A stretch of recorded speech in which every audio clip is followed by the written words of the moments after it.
Hey, what's going on? I'm Keith here at Sports Vibes TV, and today I'm joined by our NBA analyst, Stephen Fox, and we got a pretty jam-packed show put together for you guys today. We're going to be talking about some Donovan Mitchell, some Spider rumors. We're also going to be getting into the schedule, which just dropped. So before we get into it, I want to say hello to my co-host, Stephen Fox. Fox, how's everything with you? Everything's good. Shout out to you. Shout out to the chats. Shout out to the SV Nation. Looking forward to talking Knicks basketball. How are you, my friend? Doing pretty good. I'm doing pretty good. A little bit under the weather, dealing with a headache, but you just got to power through and get through the stream and get through the second gig. So we're gonna talk about Knicks. Hopefully that'll make me feel a little bit better. There's been some rumors circulating that the Knicks actually reached out, or not the Knicks reached out, but that the Knicks and the Jazz have touch base again on a Donovan Mitchell trade. Doesn't seem like anything is imminent. And honestly, I'm a little bit skeptical as if there's any substantial news here because I feel like they're just trying to throw Knicks out there just to get a little bit of clicks and a little bit of more traffic heading towards their website. Because right now we're in the dog days of the summer, not really too much going on with the NBA outside of the pro runs. So could this just be a ploy by the media trying to get a little bit of activity to their sites, or do you think that there's some real discussions going on behind the scenes between the Knicks and the Utah Jazz? I think it's the media doing what the media does, like bait, clickbait, and they're just putting stuff out there, and that famous, a rumor, that they don't tell you the sources, but unidentified source said. Hmm. So I don't think so. I think that Leon and crew have said, hey, we're cool with this number, whether picks or players, and Ainge until he comes off that number. We'll leave it to the media to play out, but we're not going to do anything. I think Leon. The good thing about Leon, he's an agent. He's used to playing, chicken. So he's used to saying, "Hey, this is the number that my client or what we want, and if you meet it, cool. If not, we're hanging out." And I think, and rightly so. I praise them for not, taking the pressure. People, the fans are exhausted. This has been going on a long time, and also kudos to the front office. And Dolan gets a lot of shit, but thank God Dolan for the Brunson conference didn't have had a closed conference, didn't, because that poor guy would have been all Donovan Mitchell questions instead of Hmm. Brunson getting flowers and the time for him. So I think everyone's pretty exhausted, and everyone in their head, if they, everyone's done their homework and done it and said, hey, he's an incredibly offensively gifted player, Donovan. Absolutely. But he's also the 14th worst defender in the league. He also, anyone who watched the playoffs last year, our own Jalen Brunson and Spencer Dinwiddie destroyed him. And would he be a welcome guy on the Knicks? Absolutely. But you always use that beautiful V word, the value word.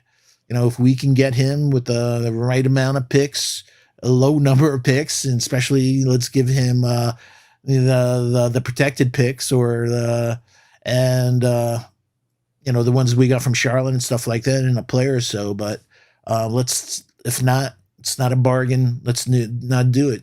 What we've always saw, that you go after somebody who's a winner. They just haven't won. He's had a phenomenal career, but Utah hasn't won. Yeah, to me, it's pretty interesting that we're hearing a lot of the news come from the people covering the Jazz. We don't really hear too many Knicks insiders leaking too much information. I'm not really hearing much from Bagley. Not really hearing much from Stein. Not really hearing much from Katz.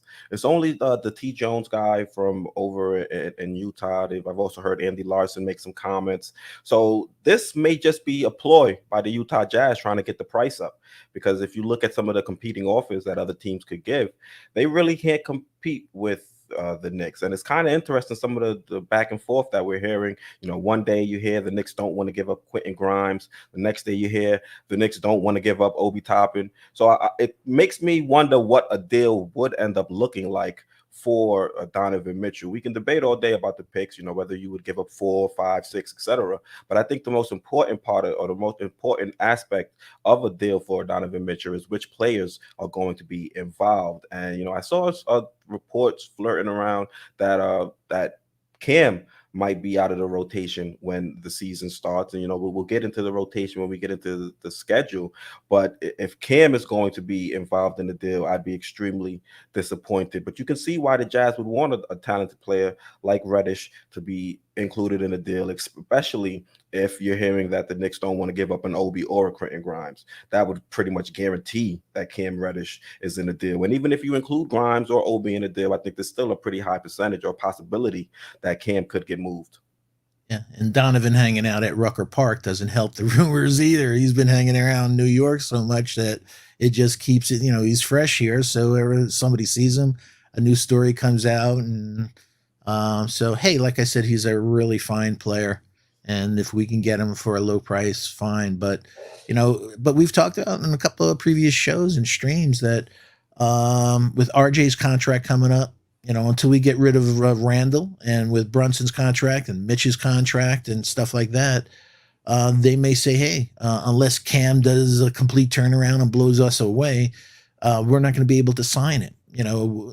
So he's going to have to be part of a package, whomever we trade for. And it's funny because you and I touch base to the SV Nation that Mitch's contract becomes tradable, I think, on January 15th. So it's like a month before the trade deadline. Mm-hmm. So it may not happen now, folks, but I would not be surprised if iHeart works out and they feel comfortable. And we all saw Jericho Sims' growth as a backup and stuff like that, that this trade may come around at the trading deadline, not now like everybody thought. So we'll see how the season goes. And maybe their mindset was like, yeah, we'll take Mitch. And that contract where you and I looked at each other, man, he got more than Robert Williams. I'm really surprised. Maybe they were building that in for salaries later on, but whether him and a Fournier would be the monies and then the draft picks and stuff like that. So maybe in their eyes later in the season, Mitch could be their new Gobert. And because Walker Kessler ain't going to be Gobert. Yeah, the only thing I might say that they wouldn't want to take Fournier and Mitch is they're trying to get younger assets, more cost-effective assets. So that might be the only hiccup, even though, like you said, you do have to match salary. So Fournier, he's making around, 17, 18 mil? And then you look at what Mitch is making, around 15. So you could see it be done if that's the players that they would be willing to accept along with a prospect or two, because I think they were going to definitely want somebody that's on a rookie deal, and picks as well. It may take D Rose then because it's an expiring, they can get. Yeah, they could. Yeah, and that's 13, 14 million because Mitch, I think his first year makes 17 actually. Oh, yeah, he has a descending contract. You're correct. Right. Yep. Yeah. All right. Let's give a few shout outs. We got Glenn Carson. He's in the chat. Salute to you. He says, what up, fellas? Sincere the Genius. Thank you for tuning in. Glenn Carson showing his support. Sports Vibes #1. Thank you. We appreciate that. Let's see what else we got going on. So Finger, salute to the Knicks dynamic duo. Thank you for tuning in. San Diego Smooth. Facts. We got our guy George in the chat. He says, what's up, fellas? Sports Vibes TV. Stephen Fox. Salute, George. Make sure you guys are tuned in to his channel at Into the Knicks Verse. What else we got going? Adele. Anybody you want to shout out, Foxy? Yeah, Geraldine MacGyver. Hi, Geraldine. Hope all is well with you and the family. Justin L. Hope all is well with the little one and the family. You just said Adele, his little one, Avery, his little princess. So hope him and the whole family as well. You already shouted out George. Like you said, everyone, congratulations on hitting the 6,000 subscriber mark, George. We're really proud of you. Soulfinger, like you just said, San Diego Smooth. Hope all is well with you and the family. We'll be hitting a lot of people up as the Keith Watkins, Donald Young. So, Steve Larson. And again, folks, thanks so much for helping us get past that 6,000 subscriber mark. And also we just passed the 1.25 million with an M million viewer mark milestone. So congratulations to my brother Keith on that major milestone, going past the 1.25 million viewer milestone. Thank you for that, Foxy. Appreciate you shouting me out. And also thank you guys in the chat for helping us get to 1.25 million views. This does not happen without you guys. And like we say, you're the third co-host of the stream. So we appreciate you pulling up. Salute, my guy CJ. Appreciate you tuning in. Let's see. Steve Lawson says, I want to trade Julius so Obi can start. There was some rumors that the Knicks might try to throw Julius into the trade to Utah. I don't know how credible that was, but it's kind of interesting to see them consider it if it is true. How would you feel? Do you think the Jazz would be open to taking a contract like a Julius Randle, who's a skilled player, just got to get his mind right? And then some, maybe a young player or two and a pick. Nah, I don't think they're interested. In fact, I've been spending time on a show called The Monty Show. Mm-hmm. It's a guy out of the Utah, and shout out to CA Mafia and a few of the guys that hang out in our chat, that they've been hanging out in that chat too. And the comments that they were saying is that they're not interested. Nobody's really interested in Julius over there. In fact, they're not interested in RJ, no less Julius. So I think, again, that's what we were just touching on. I think it's just some writers putting stuff out there. I think Just try it's to going stir to, the pot. yeah, I think if there's only, at this point, I think it's just one place that potentially could be the trade, and it's Westbrook. We send him there and he comes here. I'm not too enthusiastic about Brickbrook. I mean, if it gets us rid of Julius Randle, I consider it, especially if we can get the Lakers' last 2 first-round picks that they can trade. Now that'll help recoup some picks that we may include in a Donovan Mitchell trade, but we'd have to buy him out because I really don't want Brickbrook soaking on the end of the bench. I feel like he could be a headache, especially in New York, if he's not getting what he wants. And he's still a solid player. I play all the time and call him Brick because he does throw up, bricks. But outside of that, he's still an electric point guard that can get up and down the court. He can finish, he can rebound, he can pass. So he can probably find a spot elsewhere. So if we can trade for him, get rid of him, and then let him find, greener pastures elsewhere, I think that'll be decent enough return along with the 2 first-round picks. Yeah. For us, I think it's just getting rid of those last 3 years on Julius' contract that's most attractive to us, to give us the leverage to whether free agency and other things. So, and also the thing they extended LeBron. So there's talk that they want to use those 2 first to try to get Kyrie. Yeah. I mean, that's another sticky situation for the Nets. What are they going to do with those 2 guys? Terrible. Glad we're not in that boat. Definitely. Oh, I know. I mean, a lot of people wanted us to go after them. I mean, I wanted KD. I'd be a fool to say I didn't want KD on this team. But once I heard it was a pairing with Kyrie, I was like, I got to check out of this one. You can take KD, but I don't know if you want to deal with the headache that Kyrie can potentially bring an organization. And now we're seeing that manifest itself within our own city over there in Brooklyn. So that is a competing offer. To me, if I were the Lakers, that would be a much better offer. Kyrie and LeBron can get along. It'll just be whether or not the Nets would take that deal. Yeah. Well, Kyrie goes, drama follows, no doubt. That is a Snapple fact. So, all right.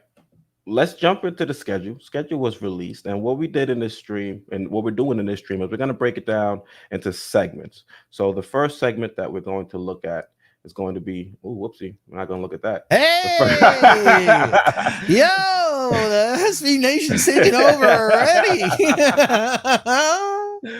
I think that'll make you feel better. All right. I could use a drink or two. Yeah. So the first segment we're going to look at is the first 10 games. So some notable games that I saw in the first 10 is going to be a tough stretch. We're going to go up against Milwaukee, Cleveland, Atlanta, Philly, Boston, and then also the revamped Minnesota team. So this is going to be a tough first 10 game stretch. And I think it'll tell us a lot about this team. We're going to see how these guys are going to be gelling out there on the court. We're going to see what Brunson is going to do as the point guard and the one running this squad. We're going to be able to see if we're going to see, a heavy load or a heavy dosing of Julius Randle bringing the ball up. That's something that we saw when the guys were playing over there in Pro City. So what are some of the things, Foxy, you're going to be looking for when this team takes the court during that first 10 games, when you're trying to gauge what exactly the potential of this roster will be? Yeah, actually, I think it's about 3 weeks or so that training camp starts. I'm really, October 4th, I believe, is our first preseason game. I'm looking to see Cam, what Cam does in training camp, and if Cam can somehow, turn Tibbs' head into getting some playing time and minutes like that. But more than anything is Brunson. The impact of Brunson putting players in their spots, whether RJ and Randall, and becoming the field general that this team is badly needed. And I don't think people give Brunson. He's a blink. The gold standard is 50-40-90. He shot 50.2, 37.3. So he's a blink away from the 40, and he shot 84% from the line. So he's a blink away from the gold standard. So that, and just everybody, if you listen to him, he's a really impressive young man. So let's see what the impact of Brunson is. And most of all, right after that is RJ and Randall. Can they, become more efficient players? Both of them scored 20 points last year, but both of them, were around 40% field goal percentage. Randall shot 30.8 from three, and RJ shot 34%. And unfortunately, RJ shot 71% from the line, and Randall's 75%. So can they? And the biggest thing is, when Randall played better, he was shooting a lot more twos, mid-range game. So, and RJ, 2 years ago had a shot blocked 86 times. He had it shot blocked 107 times last year in two less games than he played when he had a shot blocked 86. So I want to see the maturity of RJ, that getting a shot block less, but a lot of times as they converge, I want more assists out of him. He was, as we've talked about, with the 30 players with the highest usage in the wing type category, he was dead last in assist percentage, and he was second to last in assist to turnover percentage. So RJ needs to turn that part of his game on. So we're going to really hope that RJ Brunson can put them in their spots so they can be much more efficient. And most of all, from a Randall, it's whether positive energy that we're going to see, that he's working within a team environment and doing everything he can, that we don't look at each other, that he's hustling on defense, doing the right thing, setting the right screens, or is it negative energy? So that's what I think everybody's going to be looking for right away. And hopefully it's positive, so we can build up his trade value rather than it's saying, oh man, we're going to be stuck with this dude. And also the eye on Tibbs, that are we going to have a tight 9-man rotation that the players had nothing left to close? Or are we going to go to a 12-man like Golden State and stuff like that? Whether in the playoffs we saw that he threw in Kuminga, he threw in Moses Moody, that and didn't have to be a lot of minutes, Kerr, but they got their feet wet in the pressure packed playoffs, and those minutes are invaluable for their development. So is Tibbs going to evolve? And we'll see that within the first 10 games of what's going on. Yeah, I'm very interested in seeing what the rotation is going to look like, especially when you're hearing some reports that Reddish might be the odd man out. And with Derrick Rose still being on the team, where are we going to see Emmanuel quickly get the majority of his minutes when he's out there on the court? Will he be running point? Will he be the backup point guard, backing up Jalen Brunson? Or will we see him moved over to the two, with Derrick Rose being the one that's going to orchestrate the offense for that second unit and then have quickly operate off ball? I'd be okay with Derrick Rose being the backup point guard. He's on the team. I mean, I highly doubt they'll put him towards the end of the bench and not play him. So it'll give Emmanuel quickly a little bit of freedom to kind of create without not having to worry about getting his teammates involved. So I like that situation for Emmanuel quickly. But I want to see Tibbs get him a little bit more, run some more plays for him when he's off ball, get some more motion, some movement out there on the court, as opposed to everybody kind of sitting and waiting for one person to kind of penetrate it and kick it out. Let's see if we can mix things up a little bit. That's another thing I'm going to be looking for in the first 10 games. How creative are we going to look offensively? We brought in players like an iHeart that can, beat teams down with his passing, also with his shooting. So that's what I'm going to be keeping an eye on, what I'm going to be looking at. Also, and you mentioned Randall and his energy. We didn't get a good first look at what his energy might be like at that Pro City game. So hopefully we'll see, when he's playing in an NBA arena with the fans cheering for, the season opener, game opener, the home opener, etc. How is he going to look in those first 10 games? Is he going to still be the type of guy that's going to seem like he's giving off some negative energy, or are we going to see a little bit more of Randall, buying into that team mentality? So those are definitely some things that the fan base and I think also are going to be looking at when the Knicks play their first 10 games. Like, how do you feel about the schedule though? What do you think in those first 10 games? The team going to look at or try to kind of avoid when going against some of these tough matchups to start the season? It's a scary start to the season. Very even with Brunson folks. If RJ and Randall start slowing stuff, we could easily be 2-8 and 3-7 to start the season, and the Tibbs watch is on. Hmm. uh, and also, like you just said, if he goes with D Rose and says, you know what, a couple of years ago I'd like D Rose at the 1 and IQ at the 2, then it's dominoes. Where's IQ play then? I mean Grimes. Grimes, yep. Grimes could be the odd man out, because then you're saying, hey, Fournier. And, I think a lot of people, we had Burks was a fantastic 3-point shooter. So we have Fournier, who's a great 3-point shooter, but we got rid of our other really good 3-point shooter. Who's going to step up and be that 40%, or better, a 3-point shooter? So it's going to be really interesting. That's why, from a defense perspective, everything, in training camp, they better come out hungry, because like you said, we start off against Memphis. So, and it's funny that you and I did so many shows where we talked about that. We think that the template, when you don't have superstars or multiple superstars, they have Ja and that's it. But when Ja was out with Tyus Jones, they were, I think 21-6. And, like we were saying, that's the type of team we want: tenacious, well coached, don't take a possession off, set screens, do everything to play winning basketball. And that's the team that we open up against. But the scary part is, you hear Detroit, you hear Orlando, and all of a sudden, if you take a step back, you're like, Jesus, man, they're stacked with young talent. One of these days, they're going to start gelling, man. Yep. Wow, they got a lot of an elite young talent.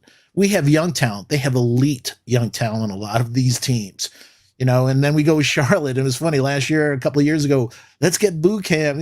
Kai Jones. They didn't even play last year for Charlotte. So we'll see how the situation with Bridges works out with Charlotte. But that first 10 games is killer. It's going to show. It's very quickly is going to show where our heads are at. If we're going to play mean New York type of basketball, or if we're going to be like, oh shit, we're 3-7 or 2-8 after 10 this season. Wow. I hope Foxy starts doing a draft show early. I hear you now. So I'm gonna put a question into the chat. I want to see what you guys know, SV Nation, what you guys think, SV Nation. How many wins will the Knicks get in the first 10 games? Will it be over 4? Will it be 5, or will it be less than 4? Yeah, I'm really looking forward to hearing the SV Nation. We have a super chat from our buddy Adele. Okay, yeah. Let me just correct it. Should Yep, have said yep. less than 5, and then greater than 5. So I adjusted it. It's either 5 wins, which would be 500, or you're gonna select over 500 or under 500. So ask the community. Let's see what Adele has to say. Salute Adele. He says this season Randall is a savior or tank commander. Yeah, he's gonna be he's gonna be the biggest X factor. I think that's what we have mentioned in a previous stream. That definitely this team is gonna sink or swim based on the performance or the Knicks' ability to trade Julius Randle. If we're able to trade and free up that spot for an Obi and continue to bring more pieces onto this team, I think this team is going to be in a good position this season. But if we are unable to do that and Julius Randle is still on this team, we need him to buy in. If he doesn't buy in, then there's going to be a lot of chemistry issues out there on the court and maybe even in the locker room. Who knows? When you have a guy like Julius Randle who's getting paid one of the, largest salaries on the team, based on what other athletes have said in interviews, the locker room looks at that guy as a leader in the locker room. So if he's giving off bad energy, it might circulate throughout the locker room and make these guys play a little bit tight out there on the court, especially with a team that has a decent amount of younger guys and not as much of a veteran presence. At this moment, Julius Randle is one of the longest tenured and oldest players on the roster. So we need him to buy in. And if not, then this team needs to make a concerted effort to kind of get him off this team. Yeah, kudos to you, because I think that was so well said that it's not really the stats we're looking at. We're looking at the buy-in. that if he's not a distraction, he's at the spot he's supposed to be, both on offense, on defense, that he's communicating, and that his energy is just for the team, and it's that no smacking notebooks on the sidelines and stuff like that, not arguing with refs. I think it's gonna, that could make him a savior without him, without us even looking at the stats. But very easily, what we saw at the pro am at the Nike in the Bronx a few weeks ago, he, I think he can unravel very quickly. Unfortunately. Mhm. So Foxy, let's say best case scenario in these 10 games. What do you see the Knicks record after 10? Best case scenario. 4-6. 4-6, and then worst case 2-8. 2-8. Okay, so me best case I said 5-5, but worst case 3-7. Yeah, so we're ballpark a game off from that. That worst case, yeah. But best case, you're not as optimistic, I think, for the first 10 games with that initial position. I was kidding around with you and our friend Julian Blum. Shout out to him that, I last week I said, you know what? Before the schedule came out, come on, folks. Brunson is a spectacular player. Are you telling me that he's only going to add 2 wins to, they're predicting 39 wins. So you're saying that Brunson's only going to add 2 wins? You're crazy. Then the schedule came out and I went game by game. And when I finished my number, I was like, oh, wow. Wow. Yikes. Because again, we're looking at Detroit. You're saying, Ivy, Kate Cunningham, all these players, and you're saying Orlando. Wow, Bancaro and Franz Wagner and Suggs and all these other guys and Isaac Speck, and then you're like, wow. If I'm, I try to be really realistic, and I went through the things. I went, wow, this can go sour real quick if we don't come out with the right energy. Yeah. That's why when I was before the schedule came out, I kind of said, depending on how this team or how the schedule sets up for the first, 20 games or so, this team could either be a 45, 46 win team, or, on the low end, it could be a 500 or 42 win team, because those first 10 to 20 games, the Knicks have a lot of new pieces that they're incorporating onto the squad, and important pieces. You're bringing in a new starting point guard, and you're bringing in a new backup center in iHeart. So if it takes a while for us to gel to start the season, especially with this tough, first 10, 20 games, then I think it could kind of reflect poorly on the season. So I really hope we are able to get up to a good start and kind of, hit the ground running to start. And hopefully with a guy like Tibbs, I think defense is going to factor in it's going to be a pretty big factor into how we perform heading into the season, when other teams are also going to be trying to incorporate new pieces. So if we can get at them defensively, and Tibbs can coach those guys up, then I think we should be in a pretty good position to at least go 5-5, even though we have that difficult stretch from what, Friday, that Milwaukee game, all the way until Minnesota, and it kind of extends past that 10 games. I think right after the Minnesota game, we play the Nets, and if the Nets are going to have Kyrie and KD on that squad, then that's going to be an extremely difficult game as well. Yeah, and also one of the things that we experienced a couple of years ago is that we have a dynamite second unit, a difference maker of a second unit. So, and especially if D Rose, has that one last hurrah of great basketball, even if he doesn't, and we have an IQ Grimes, whether Cam or Fournier, we don't know, the things, but Obi and iHeart, they could be a dynamite second team. I mean, one of the best in the league. So I think that could, like you said, coming out with a great defense and the second team being a differentiator for us. Yeah, they may have better starting teams, but when they get their rest, our second team eats. So it's going to be really interesting. And our brother George put in something interesting. So I'll ask George's question to you. What would our record be if we had Donovan after 10? So I had 5-5 if we didn't have Donovan. I think we could probably either up that win by 1 or 2. Yep, I thought the same, around 7-3. Yep. Yeah, that's probably what I would go with. Great question, George. Let's see if we have any other questions in the chat. Justin L says the stand and watch system is horrible. We should do a tape breakdown of last season of all the stand and watch sets. It's pretty much True. 24/7 stand and watch. Yeah. God forbid we had cutters and stuff like that. And we have some players that can be pretty effective when they cut. You look at Oh, Obi. Oh my Obi, God. Grimes, even RJ when he's playing off ball is a good cutter. Yeah. Salute to CJ Silk City. If you're looking for any kind of do rag or bonnet for your girl, make sure you head over to silkcity.city and get yourself a silky.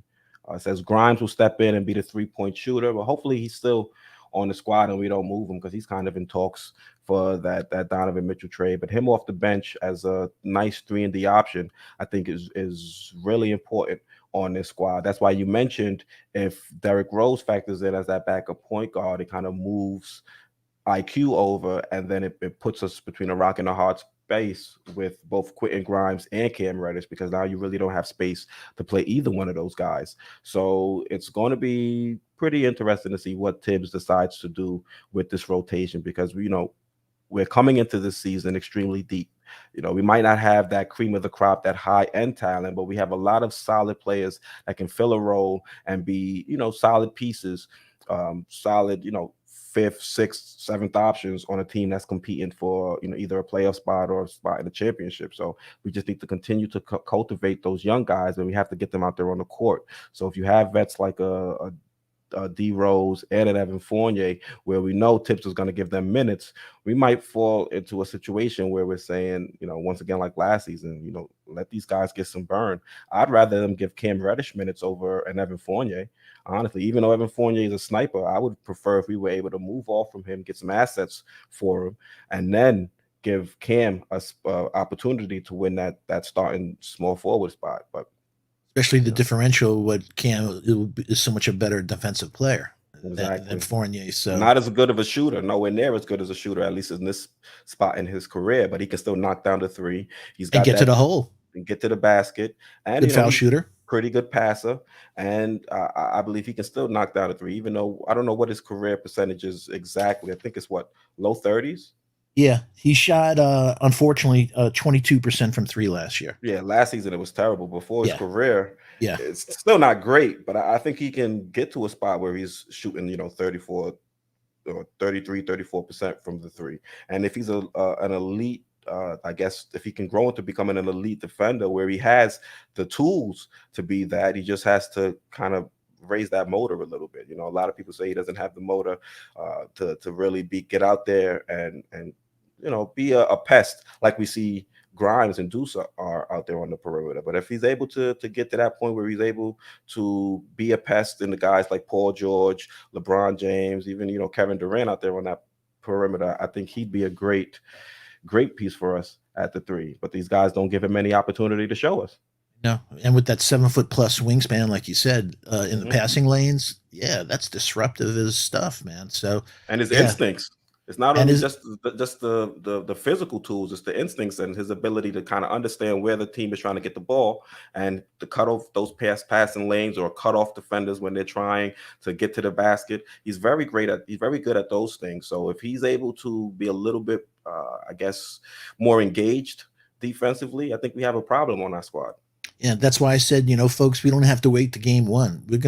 All we need to is wait to October 4th and the few games. I think we open up.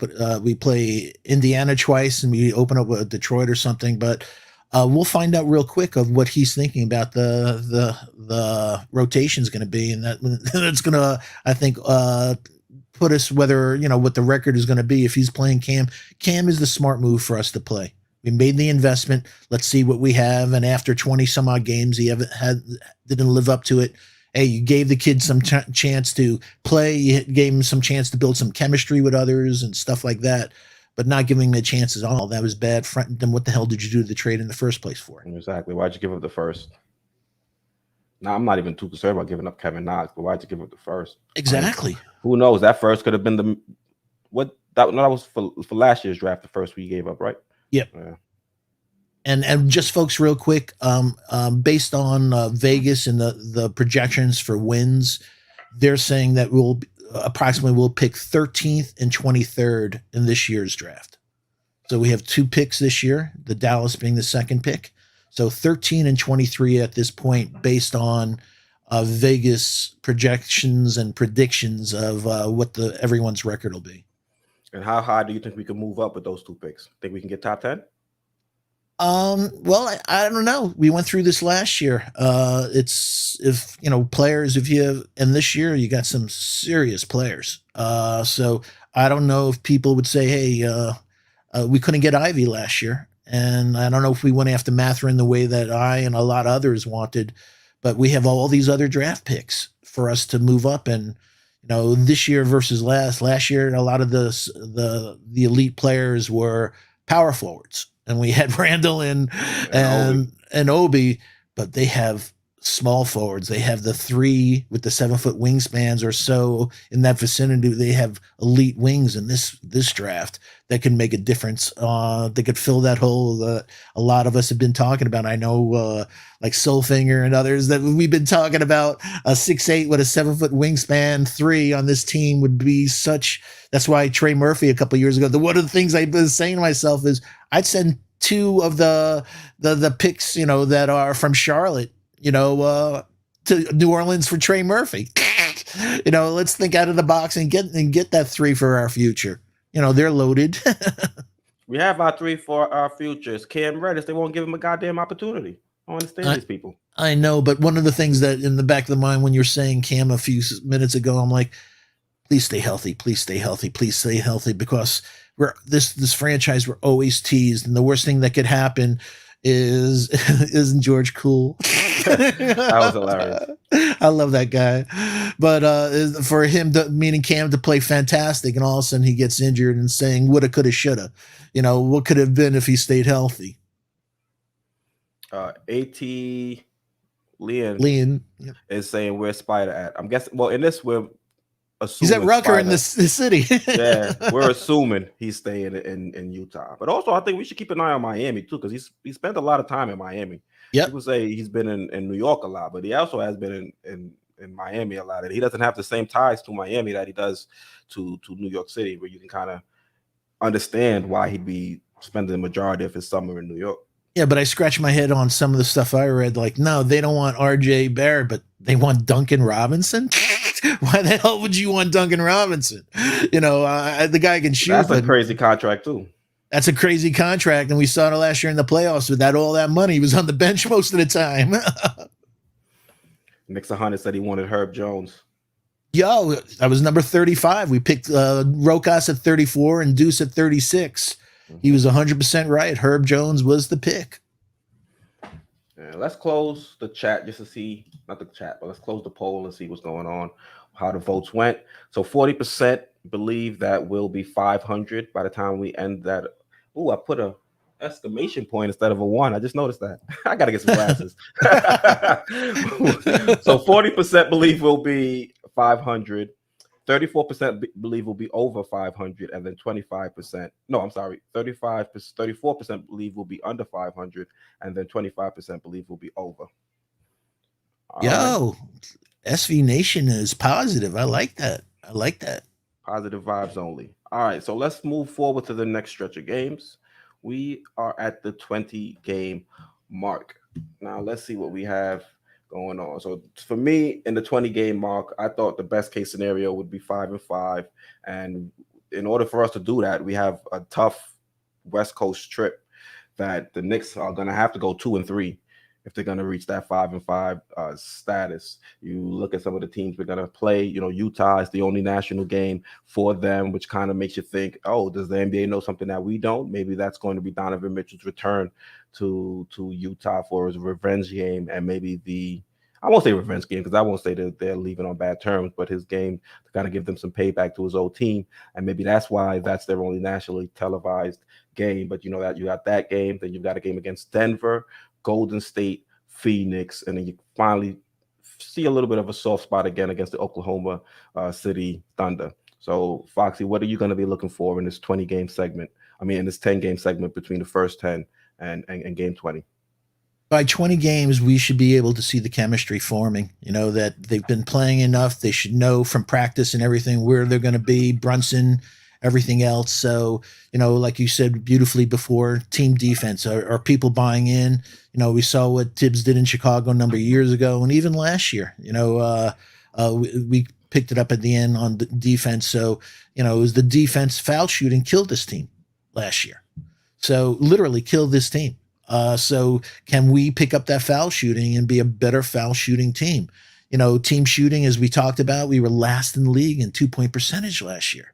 And one of the things we talked about is Randall took way too many threes. We want a different mix. We want him taking more middies than threes. You want him taking some threes to keep him honest, but not too many.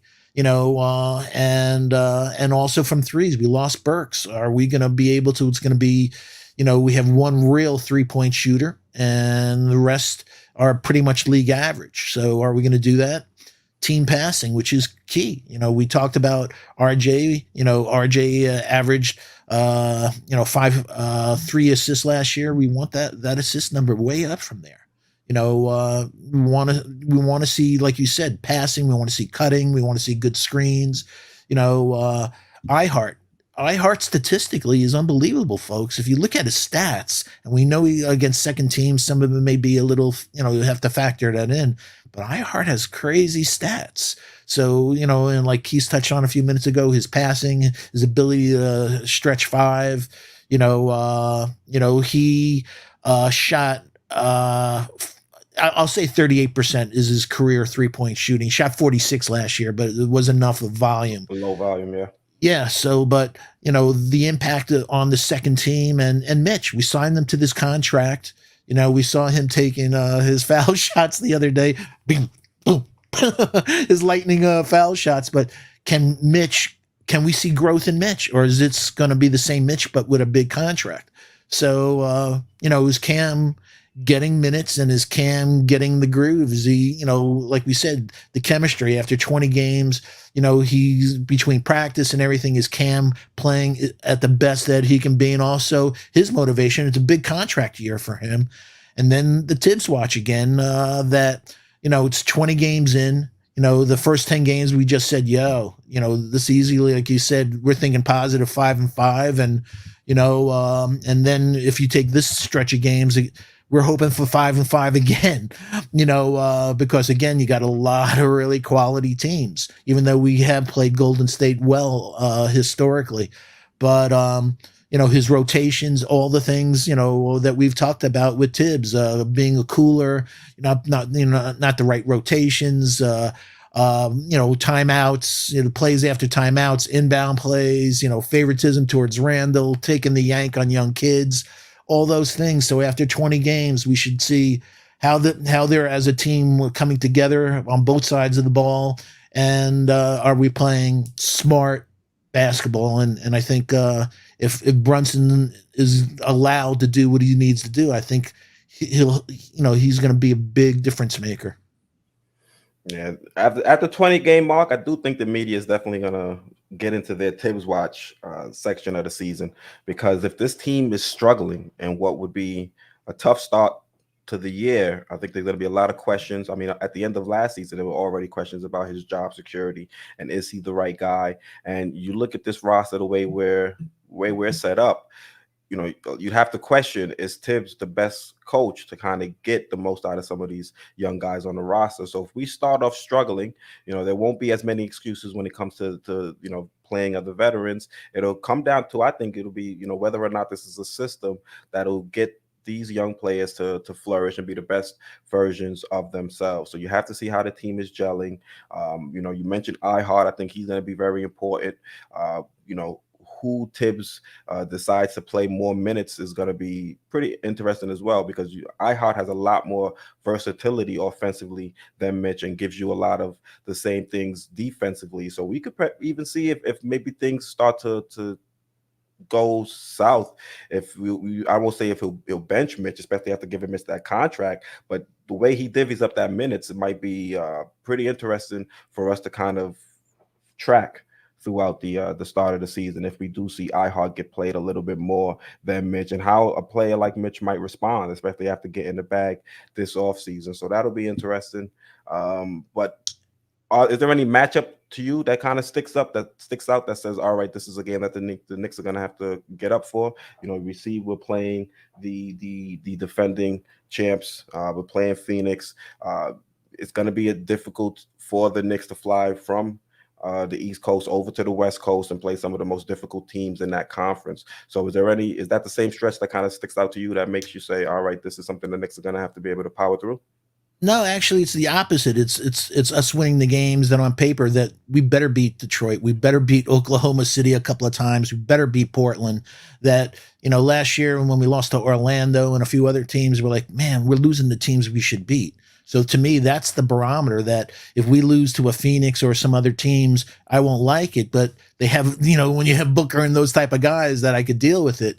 But when you're dealing with some of the young teams that haven't found their, I want us, with our maturity, with the Brunsons and RJ now in his fourth year, and Randall and stuff like that. I want us to show that, hey, until it's going to take you another year to learn about winning, kids. We're going to beat you. If we can't beat those teams, that's what's going to stand out to me.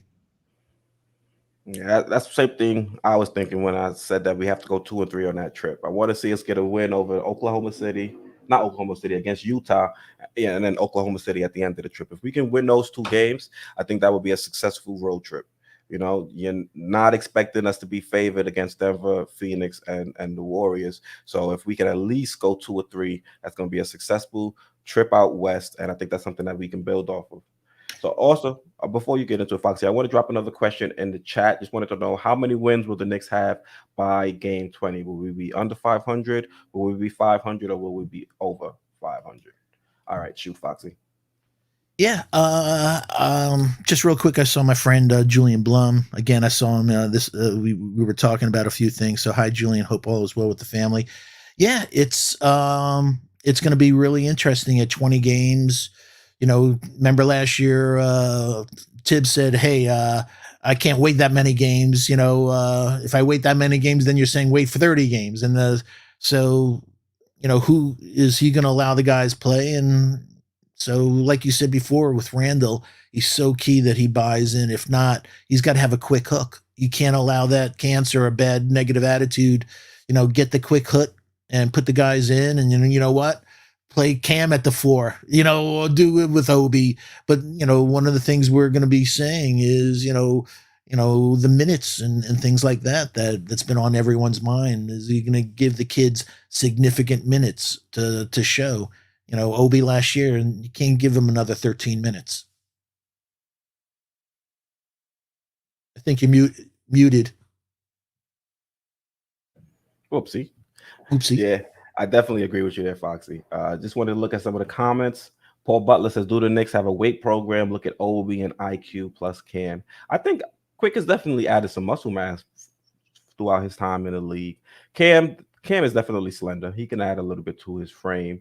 And Obi, I don't want to get Obi. I think should get stronger, but I don't know if he should really bulk up. You know what I mean? Try and add some muscle, but don't get to the point where you're like Mitchell Robinson. We learned last year. Yeah, you kind of lost some of your dexterity and your flexibility out there and your quickness out there on the court. So that second bounce, yeah. Exactly. So you don't want those guys to kind of add too much muscle to their frame and take away from some of their athleticism, which is what makes them special. Let's see what else we have going on. Nick says he didn't understand how Mitch never shoots threes with us being how well he shot the 3 in high school. I was like, same Mitch we know. Wow. I think this is stemming from an earlier post. Yeah, he says, I was watching some show. So I'll salute to Knicks 100 game. He says, I was watching some show not involved with the Knicks, and the guy on the panel was saying that Mitch hit a lot of threes in high school. Well, hopefully he gets some of that freedom now. I mean, we have another stretch big. I'm pretty sure they might script up some plays to get iHeart open for a 3. Why we can't do the same for Mitch, especially some of the easier threes like the corner 3, get him some space. I don't think the defense is going to really try to chase him off the 3-point line. That's probably what they want. So he's showing the ability to knock down the 3. He's shown the ability in high school. We see him working on it. But it's time for him to display that in game. I believe he's already knocked down 2 jump shots in his career. I don't think any of them 3-pointers, but he's shown the ability to knock down a jump shot if he takes it. So let him give him the opportunity. Let's see. Yeah, and hope all is well in Knicks 100. But I've said this fooling around for the last couple of years, but there was a lot of seriousness at it. Unfortunately, he shot 48% from the foul line last year. Hell with the 3-pointer. Let him do pick and pops from the foul line, from the elbows and stuff like that. If Mitch shot 48% on a pick and pop from that area, we'd be elated. So yeah, that's one of the big things that we gave him the contract. Whether it's a little jump hook, whether it's a little jumper, 8-10 foot jumper, let him get out to that over the next year to the 3-point line, but let him be a midi, hit a couple of middies, and also, what we saw with Tim Duncan and other guys, shots off the backboard. That they learn how to, That's a lost art in the NBA a nowadays. Shots lost off the art, backboard. I know, but you just have to not aim for the rim. You aim for that square on the backboard, and do that. So yeah, it's going to be really interesting. So what was our family? Hey, just real quick, Mhm. we have 131 people in the chat, and we have 55 likes. So do us a solid, please hit that like. Please hit that subscribe. If you have subscribed, thank you so much. Please tell a friend to tell a friend. If you haven't, please hit that subscribe. Also, if you're in the chat and you're new, please let us know. Put new in the chat so we can give you a proper hello and shout out. Please turn on that all reminder bell so you don't miss out on any of the wonderful content from Sports 5 TV. Please share the link on your favorite social media platforms. And last but not least, shout out to the best mods on the planet. We appreciate all you do. Yep. Salute to Lex. Salute to Justin L. Speaking of Justin L, he says, doesn't everyone remember when Mitchell was bragging about his muscles in the preseason? Such funny interviews. Yeah. I mean, that kind of brings us back to the previous comment where it says, do the Knicks have a weight program? Because it seems like they let the players do as they please. They really don't, follow any program or anything like that, at least in the off season, because the guys come back in all different kinds of shape. You see one season Julius Randle comes shredded. Next season he might not be in as good of a shape as he was the previous season. You look at Mitch, he's coming off of a major foot injury. He throws on what 25 pounds of muscle. I don't think that was recommended by the Knicks training staff. So it is kind of interesting to see what kind of guidance these guys are given in the off season in terms of what they should be doing in the weight room, and maybe also their diet, things like that. Yeah, and especially if you're not uber athletic, the last thing you want to do is make yourself bulky and slow yourself down. And one of the Mm-hmm. things that I was going to mention before about Mitch is one of the key things that is on my mind is was last year an anomaly of him staying relatively healthy. Can he play another season where he may has a nagging injury and stay out a game here or there? But can he play again a significant amount of games without him missing a significant amount of games? I want to give a shout out to some of the new viewers and subscribers. We've got Dare House saying they're new. Thank you for tuning in. Ursan Bodramowski. Mowski, I hope I said that right. Said hi, new. Salute. Better you said it than me. What are friends for? Yeah, right. Yeah, I'm in charge of slaughtering the names. I apologize. Try to do my best. Oh, Lexus you're the Destroyer coolest. says hashtag new if you're new. Yes, let us know. We'll give you a shout out. Let's see. Finesse Food J. I'm guessing this is his starting lineup. RJ, Cam, Obi, Brunson, Mitch. I mean, I wish, because that means a few things. That means Julius Randle has been moved, and that means the team in the front office is finally giving Cam the opportunity to start and see if he's going to be, our starting three for the future. So I can live with it. Oh, me too. I can absolutely live with that, man. All right. So let me close the chat, see what's going on. We got a lot of positivity in the chat right now because it looks like they think we'll be over 500 after 20 games. So yeah, God bless him. I love that. Hey, Big Chino, just a quick shout out to my friend. Salute to him. So it says 41% think we'll be over 500 by game 20. We've got 33% saying that we'll be under 500 by game 10. And then we have 25% think we'll be 500. So pretty much we've got 58% believe we'll be either 500 or under 500 through the first 20 games. I think it's a real realistic assessment as to what we're going through in the tough first half of the season or the first 20 games of the season. Yeah. And I think that, yeah, I think that's right on target. Sean Smart says 2-8 with Julius and Tibbs. Not really ringing endorsements for that duo, but we got to deal But with what we got. but that could really happen, folks. Unfortunately, that could happen quick. Yeah.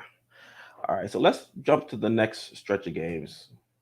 Game 41. So, game 41, we've had enough games under our belt to understand what this team is going to be looking like out there on the court. We'll be able to get a much better assessment on some of the pieces that could be tradable.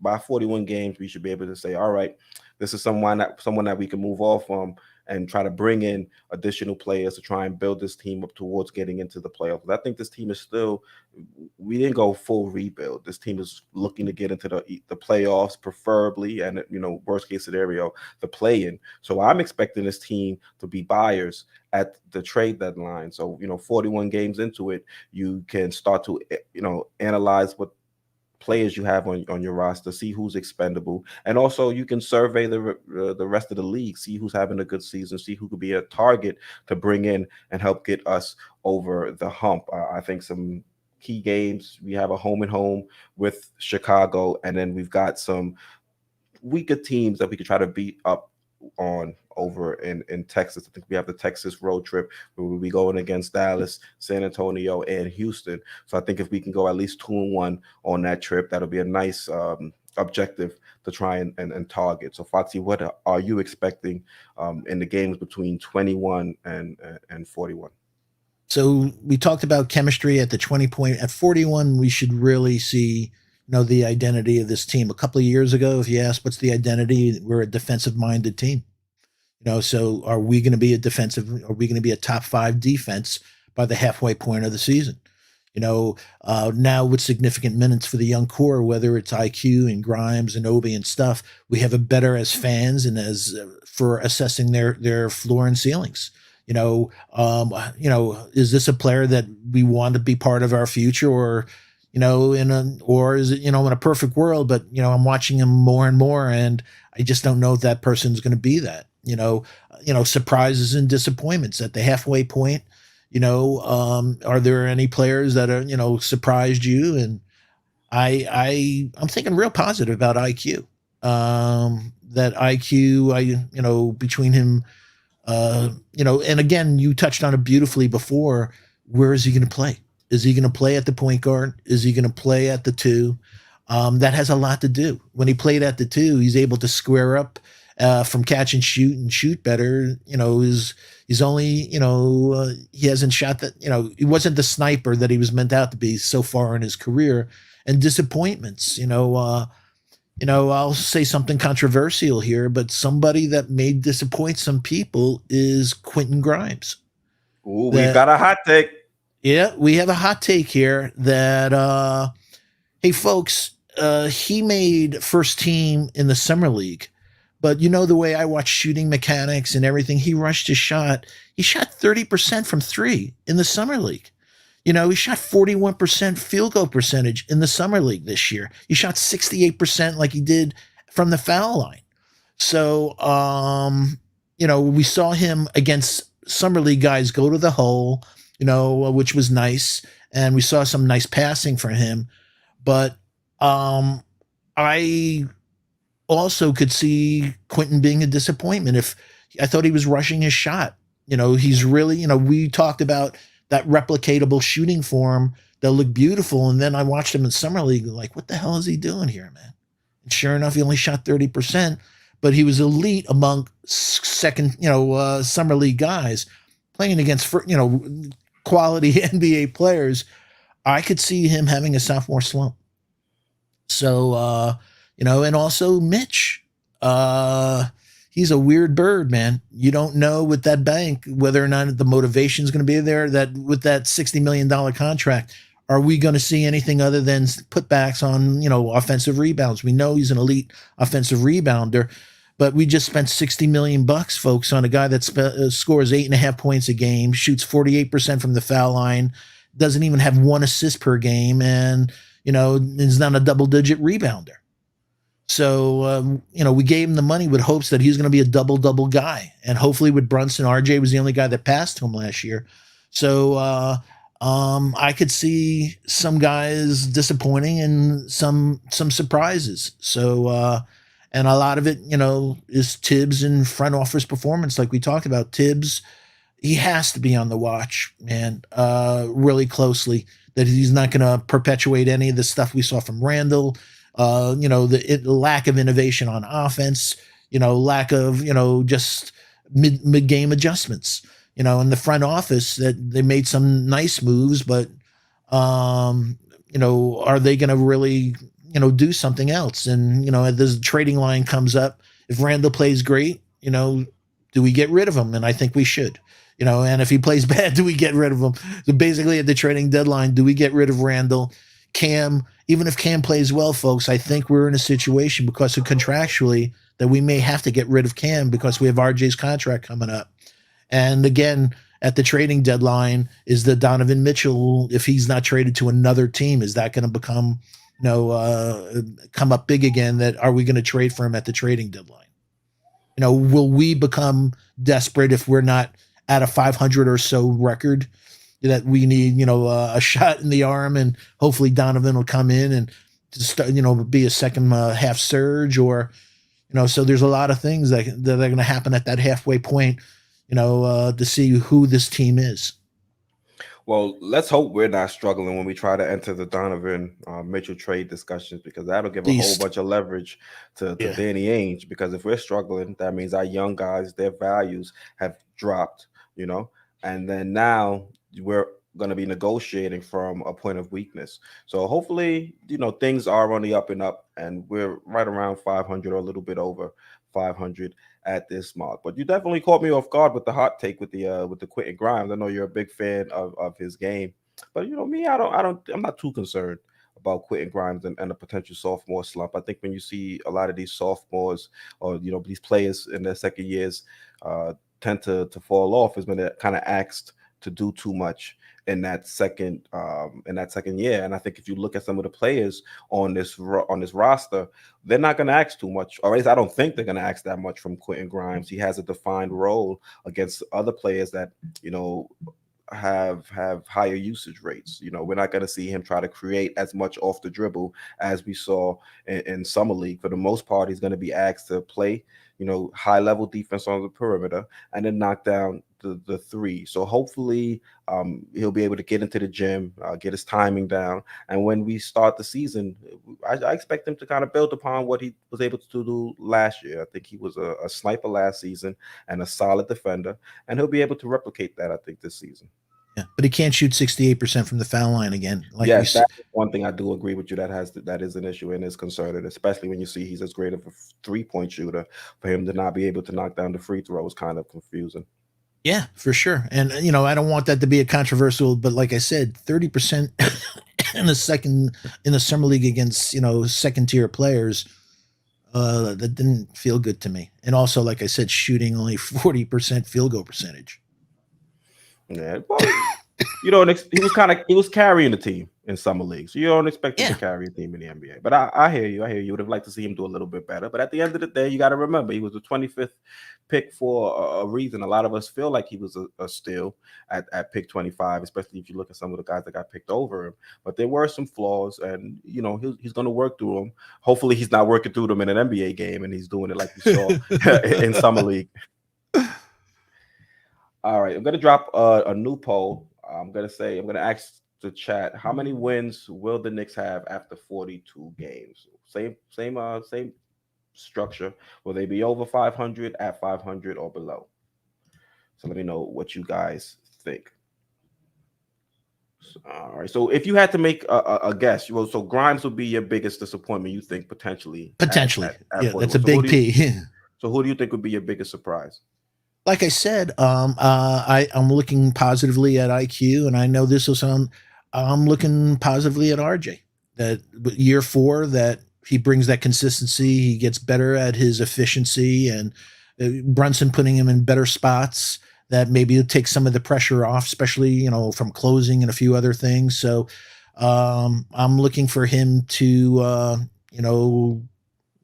be, he's a 20-point scorer already, but an efficient 20-point scorer.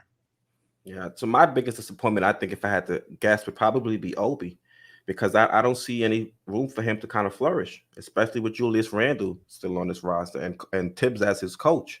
I know there were some reports that they said Tibbs kind of regretted what he was doing with the young guys, but you just paid Julius Randle $26 million for this season. So I don't see him eating away at his minutes. And if that's the case, you're not going to play Obi at the five.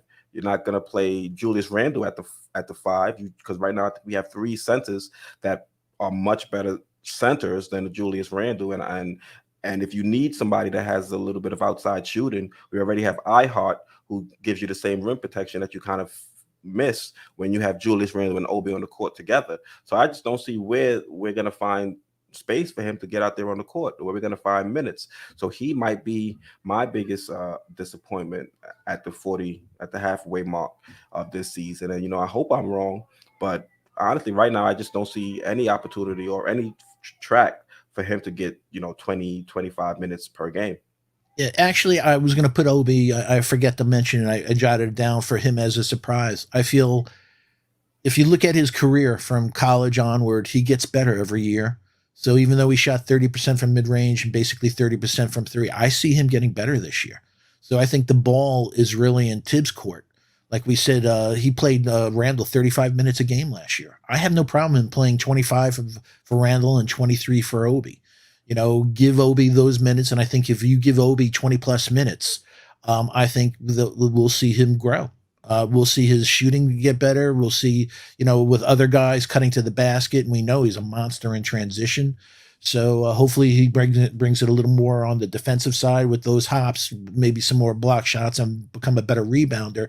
But I could see him. I think he's gotten better every year in his career, and I think he'll get better this year too, if given the minutes, if given the opportunities. Yeah, if given the opportunity. I don't disagree with you that he'll get better. I just don't think Tibbs was going to really give him the opportunity to show us how good he's become. Yeah, shout out to our guy George. He did such brilliant work last year's shows where he talked about us not having any legs in the fourth quarter because of playing guys so much in the third quarter and stuff like that. And again, it goes to Tibbs. All the analytics and everything. Like, what?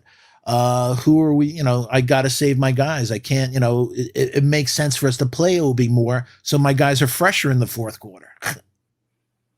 Mm-hmm. Yeah, facts. So let's see what everybody is saying in the chat. Let's close it and the poll.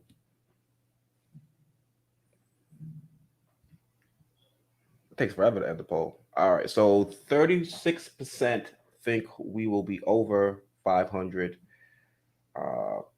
42 games into the season.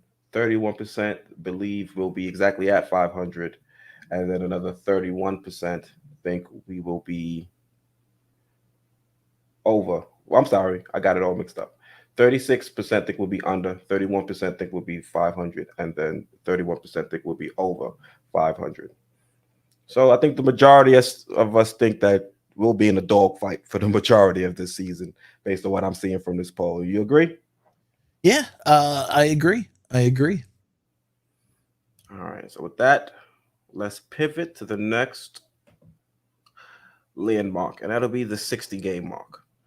So Foxy, 60 games in, what are you looking for from this roster? I mean, we've already seen over the first 41 games, we're trying to see who's going to be moved at the trade deadline. We're trying to see how the young guys are going to develop. So now 60 games, what are we looking for? Like you just said, 60 games in, there's no question, everyone should have the chemistry already. Everyone should know their role. Everyone should know their defensive assignments. Everybody should be playing every possession like it's their last possession and playing New York Knicks type of basketball. So if we're in the playoff or playing hunt, that we're, razor focused on, closing out the closing, playing that, and one of the things you touched on earlier, who's our closing team? So is iHeart going to be our closer instead of Mitch at the end of the game? Because, iHeart, he only shoots 68% from the line, but it's 20 percentage points more than Mitch. But stretching, so it allows for cutters, doesn't have the congestion. Is D Rose part of the closing team? D Rose with I know it sounds crazy, but it's all matchups. Obviously, Brunson's going to be there, but who's going to be? RJ is going to be there.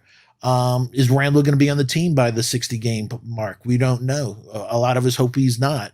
So, like we just touched on, Obi 30% from mid range, 30% from three last year. Is that shooting going to improve? We know he's a monster cutting and in transition, but to keep, to allow his game to go to the next level, is that shooting, IQ, his career 39% for his first 2 years, field goal percentage. Can he improve on that? And I think he can. And is Tibbs still the coach at this point? If we're around 500, I think he'll still be the coach. If we're below 500, there's a shot that Johnny Boy may be our coach by now. Yeah, I don't know if they'll make the change in season, especially if we're still in contention. I think it'll agree. be based on more of where we're positioned as opposed to what our overall win loss would be. Just because we could probably have not a great win loss record, but if we're still in contention for one of those last few spots in the play in, they might try to or decide not to rock the boat and let Tibbs coach out and see if we can't catch fire. But in this last stretch, I think it's going to be important for us to get off to a good start. I mean, you look at some of the teams we play to start this stretch. We're going up against Indiana, Washington, Detroit, Toronto, Washington. So Washington again. So if we can go 4-1 in that stretch, I think it'll give us a nice little cushion compared to what we're going to deal with later on, where we will see an uptick in competition. So it'll be important for us, I think, to get to that 60 game mark, have a solid record, and just the front office is going to have to really look at this roster, see if there's any changes that have to be made, and be proactive as opposed to being reactionary in some of the moves they make. And if that's changing the coach, if that's moving some of the guys on this roster, whether that be Julius Randle, or even if it frees us up to move some of the guys that we recently signed, like you mentioned, maybe a deal for Mitch. If we can make some major moves in order to help build us and push us further along in our playoff push, then I think this is right around the time where we should have made those moves moving forward. Yeah, and one of the most important points that I forgot that, and I hope it comes true, is RJ on par for that max contract. I hope that he plays in a way that he wants. That it's like, man, he's playing crazy. This is the RJ everyone's been waiting for, a third pick. That I hope he puts the pressure on us for a max contract, because that means he's playing out of his mind. And 60 games in, from a consistency, we should know. 60 games in, we should, after 4 years, know his floor and ceiling really well at that point, folks. If RJ's the man, or is RJ just a really good role player?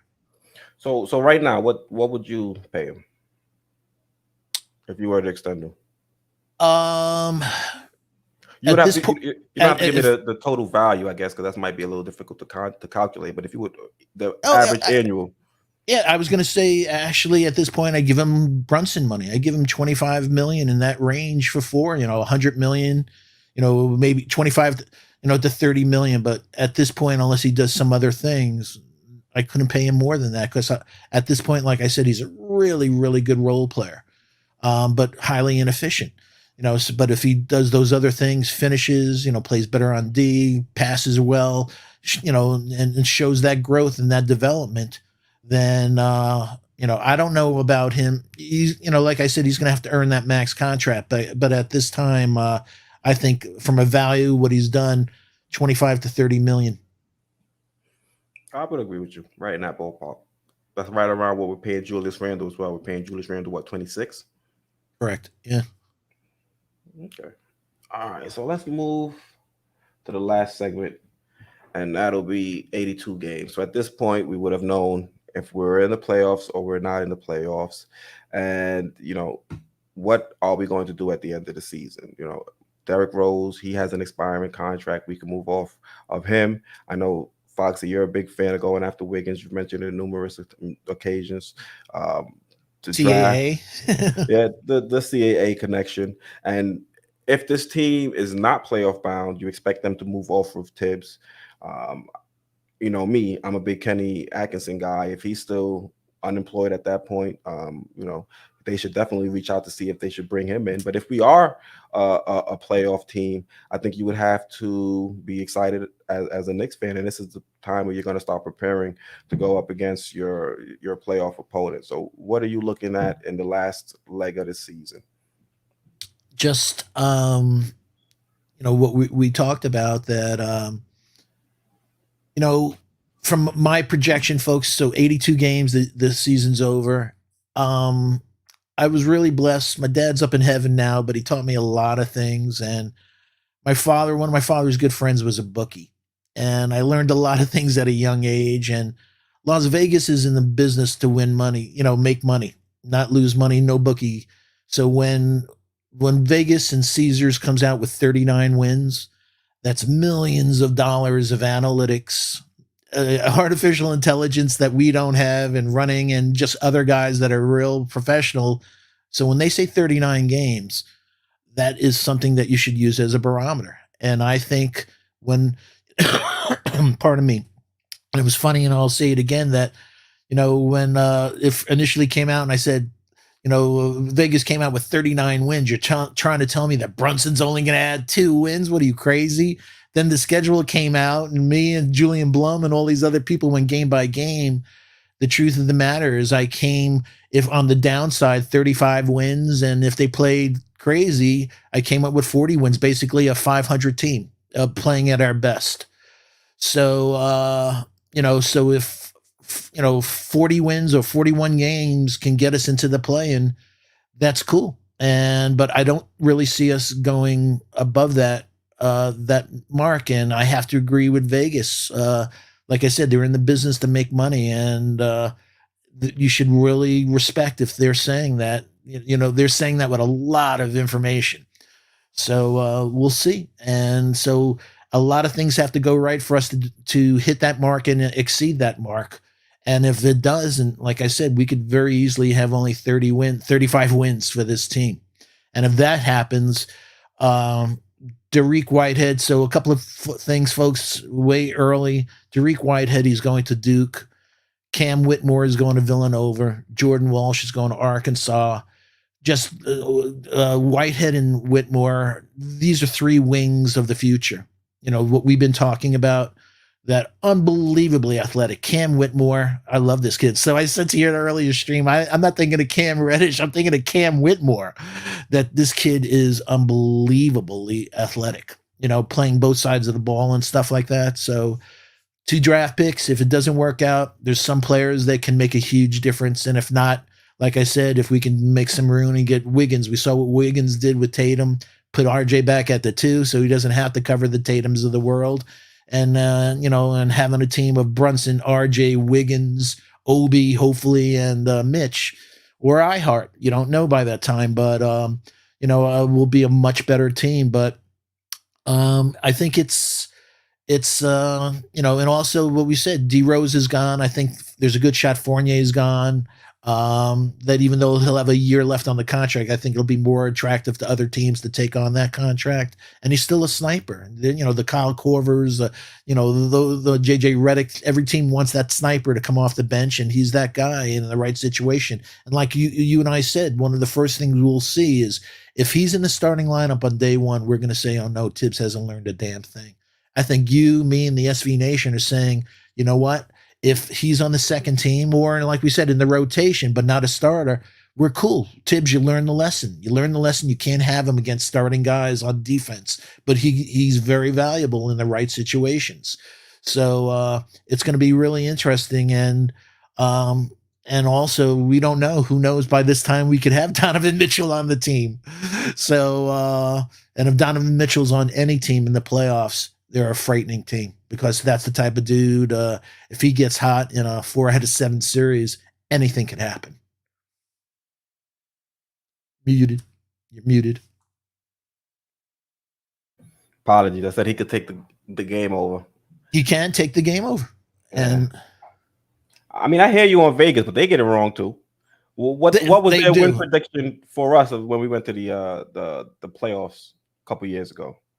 I don't think Uh, they didn't view us too highly. I agree. I agree with you all the way. They do get it wrong, but they get it right. Meaning, if they didn't get it right more than they got it wrong, there wouldn't be a Vegas and Atlantic City. They'd be out of business. I hear you on that one. Yeah, math always wins, That's a fact.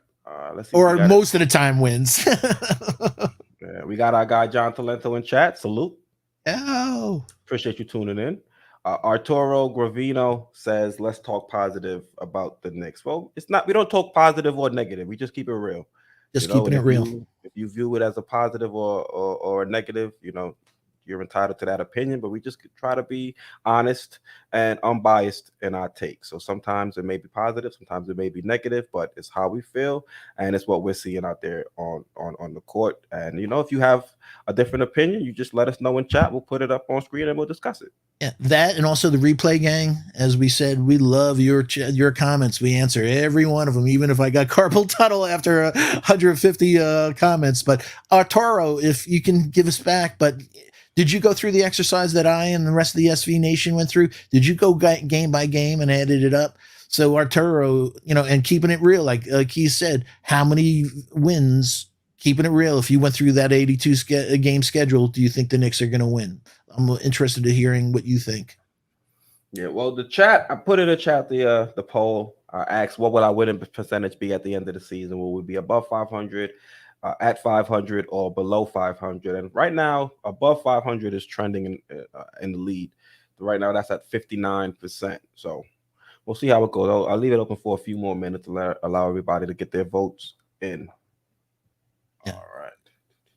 Because above 500, I'm down for 42. But if you're saying 50 or 55 wins, I hope so. Hey, I'm a Knicks fan. I love the Knicks. But, like we said, we try to keep it real here from an analysis standpoint, looking at the numbers and looking at taking all this information in.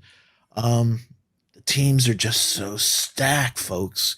That they're getting better. So if I looked at the teams and I thought of Detroit of last year, yeah, that's a win. Or Orlando, yeah. But all of a sudden, or Houston and everything. But you're like saying Houston, oh my God, Jalen Green, Jabari Smith, Tari Eason. Did I say Tari Eason yet? So, wow, you're looking at all these teams and you're like, wow, especially at the second half of the season, folks. As we saw with Jalen Green and we saw Anthony Edwards a few years ago, the kids start off slow, even though they're high draft choices. But that last 20-game run, the kids come together. The game slows down for them and they turn it on. Jalen Green was an animal the last 20 games, and so is Anthony Edwards. So those teams that we're seeing here in the last 20 games or so of the season, they're going to be coming together. The same thing that we said, their chemistry and their elite, and Houston. I didn't say Sagoon, and all these different teams. Wow, I'd love us to be 60-22, but got to keep it real, man. We got a super chat from Adele Chapman. He's asking, who was the better playmaker, Donovan or Jalen Brunson? Honestly, I think it's Donovan Mitchell. I think Donovan Mitchell is the better playmaker. I was going to say, Adele, you're awesome, man, because we talked about it. Donovan Mitchell was second in the league in pick and roll last year, 12.6 points a game behind Trey, but ahead of Luka and a few others. So Donovan is serious. He was, Donovan Mitchell was one of the leaders in assists for corner throws. Yeah, so in the right system, Donovan could be, spectacular. I think Jalen Brunson, or the caveat that I would throw in, though, I think Jalen Brunson is a better player running point as opposed to having Donovan Mitchell run point, even though I feel Mitchell was a better playmaker. I would want Donovan Mitchell out there with the mindset to score, and if that closes down on you, then start to spray the ball around, as opposed to Jalen Brunson. I feel like he can actually run the offense, get the guys into their sets a little bit better than a Donovan Mitchell would. Yeah, but actually, I think you're right. And, we talked about a statistic. Mitchell wasn't a good closer last year. And I think the reason was he tried too much. He took his shot selection, his 3-point, 18, he shot terrible the last 5 minutes of the game. for such an elite player, the guy who had the sixth best start to an NBA career offensively, points per game, assists per game, and rebounds per game in history.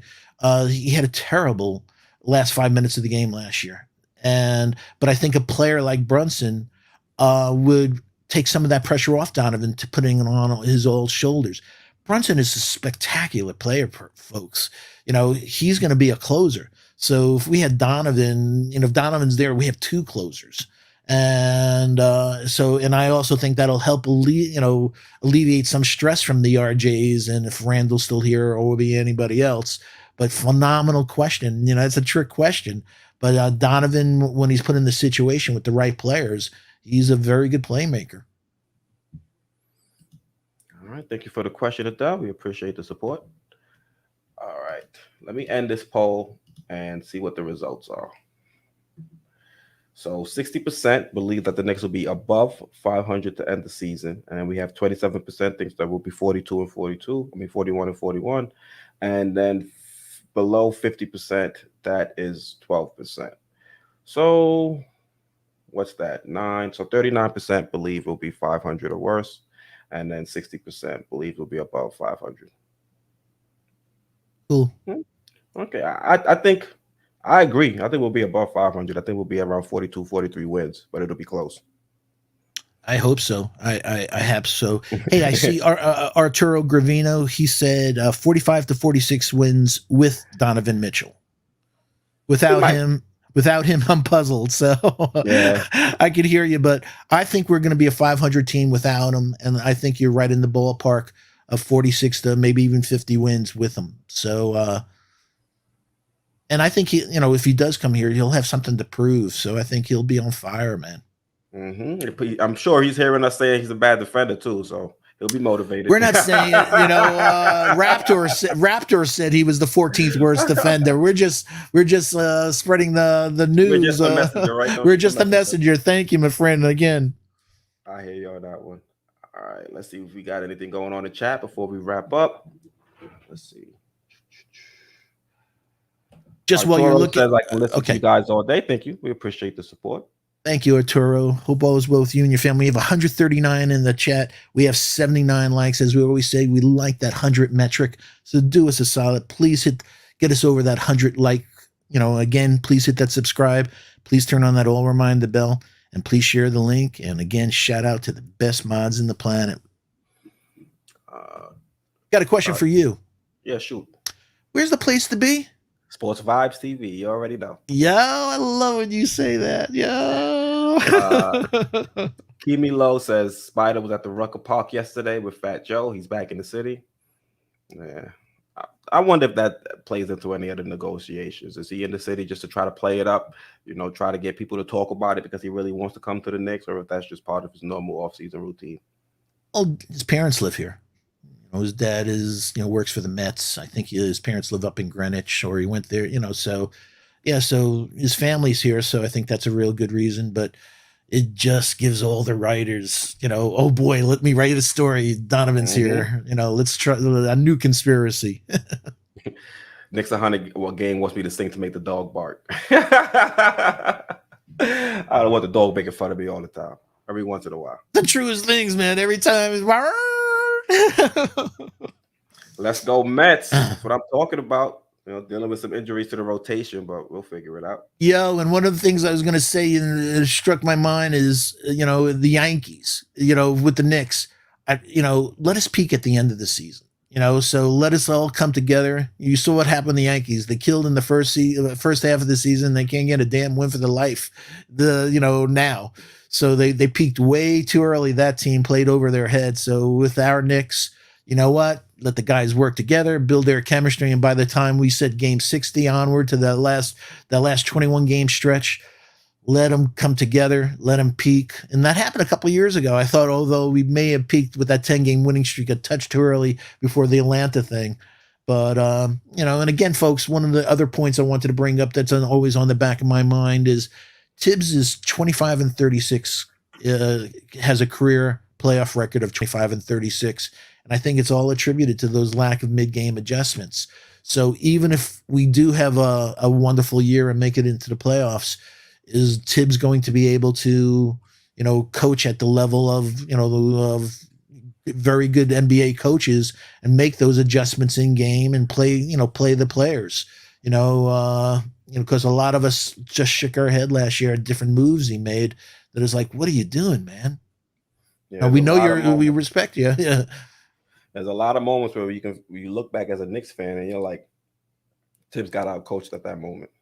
And you would think someone that's as highly touted as Tibbs, whenever he's looking for a job, you think he'd be much better with his adjustments in game. But unfortunately for us, we just, another team changes up on him, and he just tries to go and put the same players out there and try to do the same things and thinks he'll get a different result. So it's insanity, the definition No. of it. A quick shout out to Hardwell. He pulled up. Hi, Hardwell. Hope all is well with you and Salute. the family. Hey, folks, if you haven't subscribed to For the Love of the Game, the number 4, OUR, the love of the game, him and Hardwell and Worldwide L, Lawrence, great guys, know their basketball, know their sports, know their boxing. If you haven't subscribed, please subscribe. Please salute them. They're great. And our guy Canal just pulled up too. Hi, Canal. Hope all is well. Thank you for tuning in. We appreciate it. All right, Foxy, we'll wrap it up here. Then we had a solid stream. Definitely got into the schedule. We were able to break it down. Got into the Donovan Mitchell rumors. Chopped it up with the chat. So definitely was a solid hour and a half of a live stream. So once again, thank you SB Nation for tuning in and supporting. I know this is a Friday night. You could have been a bunch of other places, but you were here tuned in watching us talk Knicks. So we greatly appreciate it.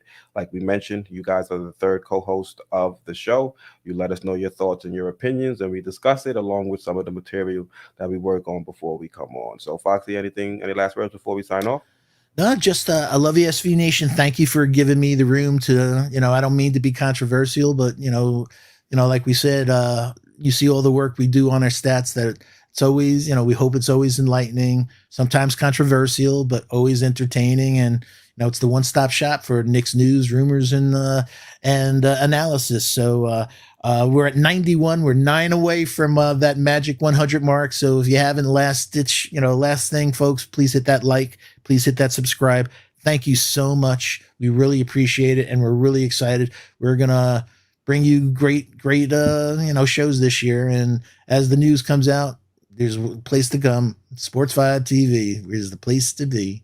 You already know. Thank you guys for tuning in. I'm Keith. That's my co-host Stephen Fox, our Love NBA you. analyst. Until next time.